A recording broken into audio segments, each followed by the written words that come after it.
Hello students. आज मैं पुनः आपके बीच में डॉक्टर एन.के. शर्मा आपको एक ऐसी जानकारी देने जा रहे हैं जो भारत की धरोहर है। वास्तव में आज जो हम बताने जा रहे हैं कोहिनूर हीरा के विषय में, जो अपने भारत की एक धरोहर थी और आज वो कहाँ पर है और कब ये गई है यहाँ से। यानी कि आज मेरी धरोहर ब्रिटेन की रानी का ताज बना हुआ है, उसी में लगे हुई है कोहिनूर हीरा। तो वास्तव में कोहिनूर हीरा के विषय में जब जानकारी हम दे रहे हैं, इसके विषय में जरा देखिए कि कोहिनूर हीरा,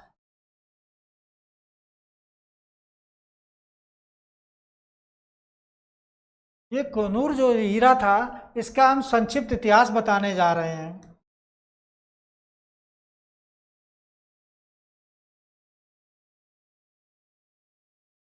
कहा जाता है कि तेलंगाना एक राज था। तेलंगाना एक राज था और ये दक्षिण भारत में था। कहाँ पर? दक्षिण भारत का। यहाँ का जो शासक था प्रताप रुद्रदेव था। कौन था? प्रताप रुद्रदेव था। और ये जो प्रताप रुद्रदेव था, इसी के समय एक अटैक होता है। अलाउद्दीन खिलजी जो दिल्ली सल्तनत काल का था, इसका एक सेनापति होता है मलिक काफूर। कौन होता है? मलिक काफूर। तो मलिक काफूर, इसको इसने कहाँ से खरीदा था? तो याद रखना, गुजरात में खरीदा था। यानी कि 1000 दिनार दे के खरीदा था। जात से ये हिजड़ा था। ठीक है, इसको खरीदा। तो ये बहुत शक्तिशाली था। दक्षिण भारत के लगभग युद्ध इसी ने विजित किए थे। और कहा जाता है इसने यहाँ पर अटैक कर दिया तेलंगाना पर। जब तेलंगाना पर अटैक करता है, यानी कि 1310 में अटैक होता है, तो ये पराजित हो जाता है प्रताप रुद्रदेव। जब पराजित हो जाता है तो ये क्या करता है, कोहिनूर हीरा को इसको दे देता है। क्या देता है? भेंट स्वरूप कोहिनूर हीरा दे दिया। अब ये कोहिनूर हीरा जो था, ये मलिक काफूर को मिलता है। ये लेकर किसको देता है? अलाउद्दीन खिलजी को। यानी कि अलाउद्दीन खिलजी के पास 1310 में कोहिनूर हीरा आ गया था। और ये कोहिनूर हीरा कहाँ से प्राप्त हुआ था? तो याद रखना, गोलकुंडा की खान से। गोलकुंडा की खान से प्राप्त हुआ था, जो कि ये आंध्र प्रदेश में है। कहाँ है? आंध्र प्रदेश में है। ये जो खान थी आंध्र प्रदेश में। और यहाँ प्रताप रुद्रदेव का एक श्रमिक ने दिया था। यानी कि एक श्रमिक ने दिया प्रताप रुद्रदेव को। अब ये कोहिनूर हीरा जो था, यानी कि मलिक काफूर ने अलाउद्दीन खिलजी को दिया। अब अलाउद्दीन खिलजी से 1504 तक ये बना रहा। कहाँ पर? दिल्ली सल्तनत काल में रहा। तो यहाँ तक देखो, ध्यान देना कि इस जगह तक तो बना रहा। फिर इसके बाद होता क्या, 1504 में सिकंदर लोधी ने स्थापना की थी आगरा की। तो आगरा में ये हीरा रहा उसी के पास। फिर इसके बाद एक विक्रमादित्य थे। विक्रमादित्य, इनको विक्रमजीत भी कहा जाता है। विक्रमादित्य भी मिलता है, कहीं कहीं विक्रमाजीत मिलता है, विक्रमजीत भी मिलता है, तो याद रखना। तो ये जो थे, ये कहाँ के राजा थे? ग्वालियर के थे। कहाँ के थे? ग्वालियर के। तो ये हीरा इनको मिल जाता है। यानी कि ये हीरा जो है 1520 इसके आसपास इनको हीरा ये मिल जाता है। और ये जब विक्रमादित्य के पास चला जाता है, बाद में ये हीरा को पुनः हुमायूं जो है ले आता है। हुमायूं ने ग्वालियर पर अटैक किया। जब ग्वालियर पर अटैक करता है, तो ग्वालियर पर जब अटैक किया तो इसको पराजित करके ये हीरा हुमायूं को मिल जाता है।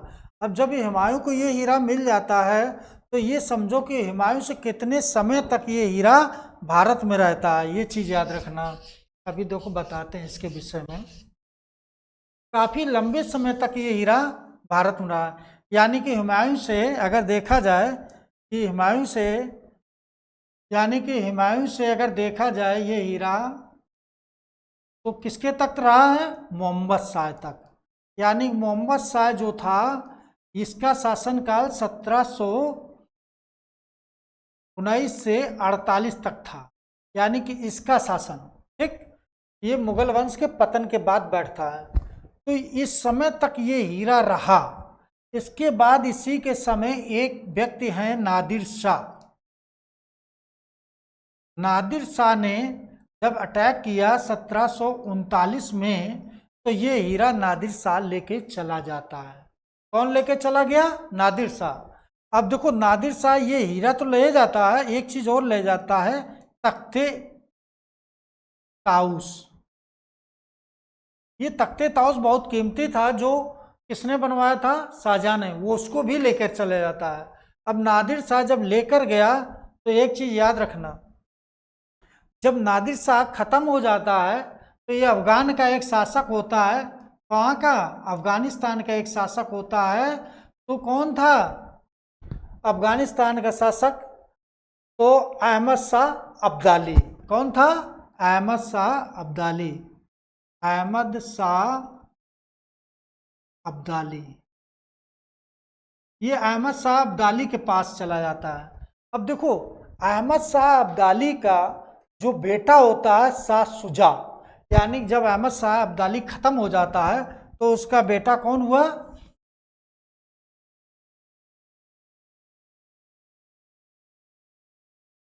अहमद शाह अब्दाली का बेटा कौन हुआ था? शाह शुजा। कौन हुआ? शाह शुजा। तो इसका बेटा अहमद शाह अब्दाली का बेटा कौन हुआ? शाह शुजा। शाह शुजा। तो ये शाह शुजा के पास हीरा पहुंच जाता। शाह शुजा एक बार अफगानिस्तान में सत्ता के लिए युद्ध हो रहा था, उसमें इसने रणजीत सिंह से सहायता मांगी थी। कौन? रणजीत सिंह। रणजीत सिंह ये सिख धर्म के थे। इनके पास एशिया की सबसे विशाल सेना थी, यानी कि एशिया में इतनी अच्छी किसी की और सेना नहीं थी। कहा जाता उस समय एशिया में अगर किसी के पास विशाल सेना, अच्छी सेना थी, तो रणजीत सिंह के पास थी। तो रणजीत सिंह से ये सहायता मांगते हैं, और रणजीत सिंह इनकी सहायता करता है। इसी के उपलक्ष्य में इन्होंने ये कोहिनूर हीरा दे दिया था। कोहिनूर हीरा किसको दे दिया? कोहिनूर हीरा रणजीत सिंह को दे दिया। अब देखो रणजीत सिंह का तक बना रहा, चूंकि एक शक्तिशाली राजा था। अब रणजीत सिंह का बेटा, अब देखो ध्यान देना कि रणजीत सिंह का बेटा, जो रणजीत सिंह का बेटा था दिलीप सिंह, यानी कि दिलीप सिंह, यानी कि ये कहा जाए कि दिलीप सिंह रणजीत सिंह का बेटा था। और इसी के समय लॉर्ड डलहौजी ने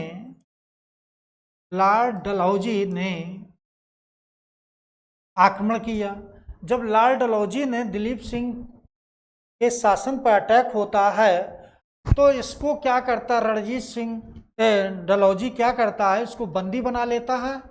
और बंदी बनाने के बाद इसको छोड़ देता है, और ये कहता है कि अब तुम्हें यहाँ से हम कहाँ भेज रहा हूँ? ब्रिटेन भेज रहा हूँ। जाओ वहाँ पेंशन भोगी बनकर रहा। ये कौन बन के रहा? अंग्रेजों का पेंशन भोगी। यानी कि इसको, इसकी माँ को वहाँ भेज देते हैं ब्रिटेन। और लॉर्ड डलहौजी ने ये कोहिनूर हीरा ले लिया था। किसने ले लिया? ये लॉर्ड डलहौजी ने कोहिनूर हीरा। तो ये जब हीरा ले लेते हैं, और ये डलहौजी किसको दे देते हैं? वहाँ की रानी को दे देते हैं। रानी जो ब्रिटेन की थी, ब्रिटेन की रानी को दे देते हैं। तो उन्हीं के ये मुकुट पर लगा है। ये किसके? रानी के मुकुट पर लग गया, उनकी शोभा बढ़ा रहा है। यानी कि ये ब्रिटेन की रानी के, यानी मुकुट की शोभा बढ़ा रहा है। वास्तव में लॉर्ड डलहौजी के समय हमारा ये कोहिनूर हीरा चला गया भारत से। अब ये अभी तक नहीं आया है, इसके लिए प्रयास जारी हैं। अभी तक मुझे सफलता नहीं मिली, जो एक भारत की वास्तव में अमूल्य धरोहर है, उसके लाने के लिए प्रयास जारी हैं। अब देखो ये कब मिलता है हम लोगों को। तो मित्रों, ये आज रही मेरी कोहिनूर हीरा की पूरी संक्षिप्त जानकारी, और इससे क्वेश्चन भी बनते हैं। तो देखते हैं फिर अगली बार फिर एक नई वीडियो के साथ जो मिलेंगे हम। ठीक है।